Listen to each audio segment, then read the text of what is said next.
They moved a Silver Star veteran to economy, squeezing him between two noisy teenagers and across from a man already loudly complaining about the lack of legroom. No one on the plane seemed to notice or care that the quiet old man with sunken eyes and a heavily wrinkled face had a ribbon on his worn duffel bag that shimmered silver in the light. Most passengers saw an old man in a faded jacket. Few, if any, saw the sacrifice. He hadn't wanted any attention. Master Sergeant Thomas Beckett had fought in places most people couldn't pronounce and survived things no civilian could imagine. But none of that mattered today. Today, he was just a boarding pass in Zone 4, Seat 3 to be middle seat. Back row. No recline. Thomas didn't grumble. His knees protested as he shuffled to the back of the plane, but his mouth remained shut. Endured worse, far worse. The economy class was just another discomfort in a long life of them. But someone had noticed.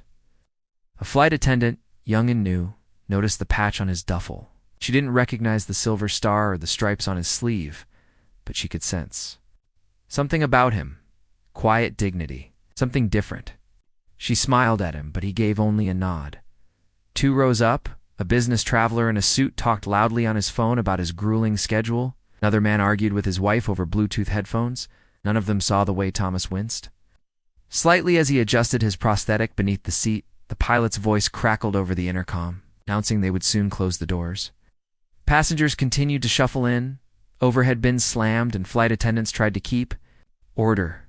But then, something strange happened. The commotion stopped. First, it was a murmur. A wave of confusion rolled forward from the jet bridge.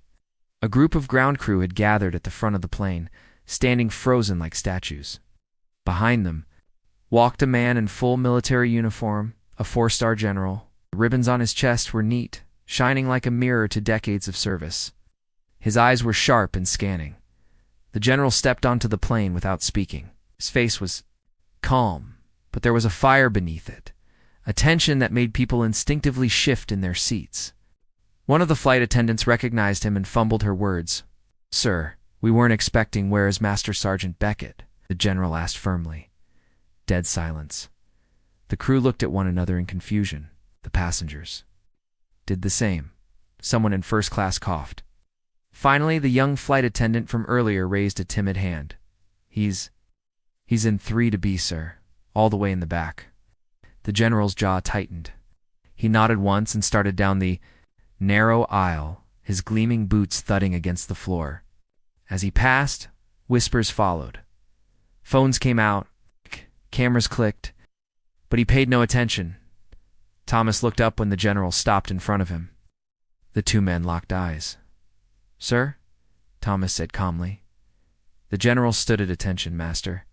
"Sergeant Thomas Beckett," he said loud enough for most of the cabin to hear. "I am deeply ashamed of what I just learned. You should never have been assigned this seat." Thomas shifted slightly. "It's fine, General. I've sat in worse." "No, Sergeant. It's not fine." The general turned to the flight attendant. "Find him a seat in first class. Now." Hesitated, but "All first-class seats are occupied, sir." The general narrowed his eyes. "Then move someone." That sentence echoed like thunder across the cabin. The businessman in seat 1A, hearing the exchange, rose without being asked. "Take mine," he said quickly. "Of course." Other passengers stood too. Everyone suddenly realized the weight of the moment. The silver star. The quiet dignity. The man who had been crammed into the last row like forgotten luggage was a hero, a real one. "Please, sir," the businessman said to Thomas. "I insist." Thomas looked around at the people, now staring at him with new eyes. He seemed embarrassed. "I don't need special treatment," he muttered. But the general spoke again. This time, softer. "You don't, but you deserve it." The 2 locked eyes again. Then, slowly, Thomas rose. He grabbed his old duffel, which had flown with him through Iraq, Afghanistan, and half the world. He didn't hold it like luggage. He held it like memory.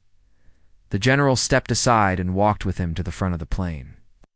And the entire cabin, the entire aircraft stood. One by one, not a word was spoken, not a single phone buzzed, no baby cried.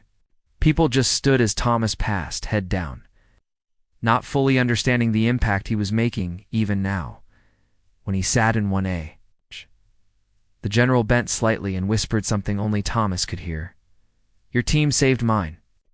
I was a young lieutenant in Mosul. You pulled us out. I owe you my life." Thomas blinked. That had been decades ago. His names had faded. Faces were shadows. But the mission was seared into his mind. A hot, endless desert. Screams over radio. "In the dust, I remember," he said simply. The general straightened and saluted. And Thomas, stiffly but with practiced precision, returned it. With that, the general turned and left the plane. He didn't fly that day. He didn't plan to. He came only for that reason. The doors closed behind him, and the aircraft prepared for takeoff. But now, the atmosphere had changed. Everyone on board had witnessed something deeper than a flight. Delay. They had seen the weight of honor, of memory, sacrifice. A little girl across the aisle leaned over to her mother and asked, "Is he famous?" The mother looked at Thomas, who now sat with eyes closed and hands gently folded, resting. "At last, no, sweetheart," she whispered. "He's something better."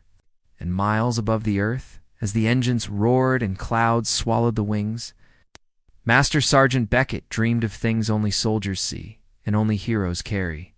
His seat was softer now, the view better. But what mattered most wasn't the seat. It was the silence, the recognition, and the salute. It wasn't about comfort. It was about something the world had almost forgotten. Respect.